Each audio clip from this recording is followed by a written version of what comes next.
Hey guys, how we doing today? It's Coach Alex from Maximize Potential coming at you with another great Wellness Wednesday. As we've been talking about, December is finally here, which means we've got a brand new program. We're entering the 25 Days of Deadmas, where we're deadlifting every day for the first 25 days of December. This entire month, I'm going to be providing videos on how to improve our deadlift and different aspects of it. Today, we're talking about how to improve grip strength. But before we get into that, if you haven't noticed, the new fall gear is finally here. We've got sweaters, we've got sweatpants, we've got beanies, and we've got a good assortment of hoodies. We've still got a good amount of deals going on right now, so go ahead and grab some stuff while the deals are still on. I'm gonna go ahead and leave a link down in the comments below. Today we're talking about how to improve your grip strength in the deadlift. So let's go ahead, jump right into it.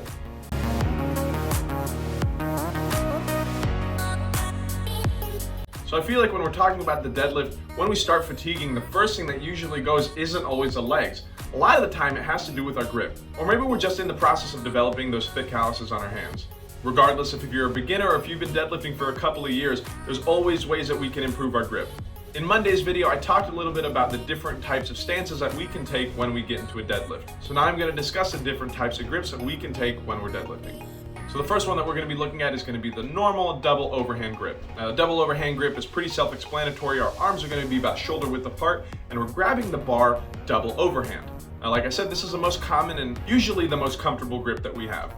That being said, the way a barbell is built, there are bearings on each ends of it. This allows the bar to roll when needed. That being said, if we have that double overhand grip, if that bar starts rolling, there's nothing stopping it because we're only using our finger strength. So once that weight starts getting a little bit difficult, we can swap to an alternate grip. Now an alternate grip, we're gonna have one hand overhand, one hand underhand.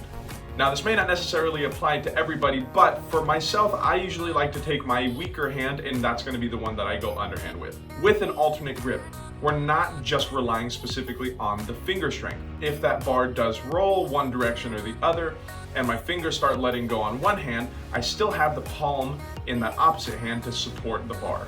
This is one of the more secure grips and I do recommend that we use it when we get to a heavier weight. The third and final grip is gonna be a hook grip. Now a hook grip is kind of rare to see unless you're a CrossFitter or an Olympic style lifter. Now the hook grip is done normally overhand, and what we're doing here is we're gonna pin the thumb between the index finger and the bar. And with that thumb pinned between there, we are actually creating a supporting hook with those two index fingers. This is a remarkably strong grip.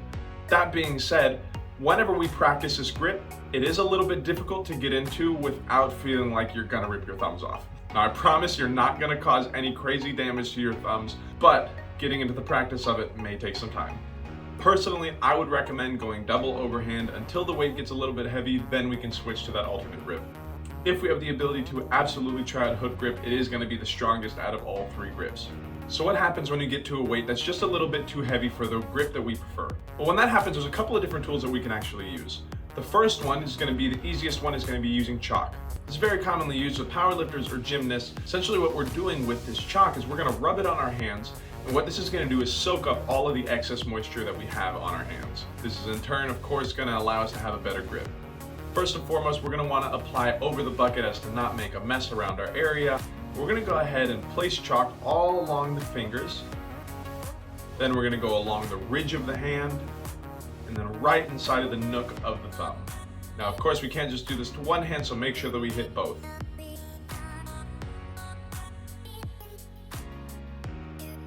Now, the second tool that we can use that's going to help us out a lot is very simple, is gloves. Obviously, you'll get a little bit of assistance with the grip, but we're also going to have a little bit of cushion in there so that bar isn't going to be beating into the hands too much. Finally, the last tool that we can utilize is going to be straps. Straps are relatively cheap and pretty easy to use. First, put your hand directly through the loop provided. Then tightly wrap the remaining strap around the barbell. This allows for the weight and the barbell itself to be supported more so by the straps on the wrist than rather by the hands just themselves. So now we've got a couple of different grips, we've got a couple of different tools that can help us improve. But what are a couple of natural ways that we can increase our grip strength? Well, I'm going to go ahead and give us 3 different exercises. The first one, very, very easy. We can actually incorporate it to our workouts now. When you're doing deadlifts or maybe when you're doing rows, go ahead and hold the rep at the very top for as long as you can. Now, of course, if this is affecting your form, I would so much rather you prioritize your form than actually work into your grip. But if that form is looking good, hold on to that bar for dear life and wait until you can't anymore. The next tool that we can use is going to be called a fat grip. Now, fat grips can either be used on a barbell or a dumbbell, but as you can see, it makes the grip, well, pretty fat.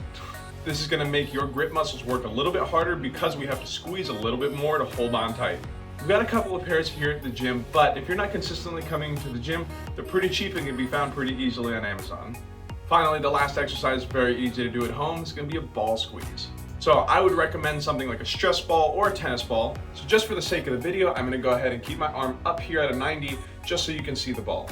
Now we are training for a deadlift, and with functional movement, we wanna be as functional as possible. So ideally we have both of our arms extended, and we can be out extended like this or out extended like this. I just do not want the elbow bent just because we can get a little bit of bicep activation here, and it's not necessarily something that I want. We're gonna squeeze the ball and hold. You're gonna hold and squeeze as hard as you can for about 30 seconds. You're gonna wanna repeat this for about 4 or 5 sets. Go ahead and try this out a couple of times a week. But anyway guys, that's about all I got for us today. I hope we learned something new. Like I mentioned earlier, the new cold weather gear is finally here, so go ahead and grab some while the deals are still on. I'm gonna go ahead and leave a link down in the comments below. Remember y'all, this is always a conversation, so don't forget to leave a like, comment down below with something that you learned, any questions that you may have, or suggestions for future content that you wanna see. But other than that, I'm Coach Alex. Y'all be good, drink some water, and I'll see y'all in the next one.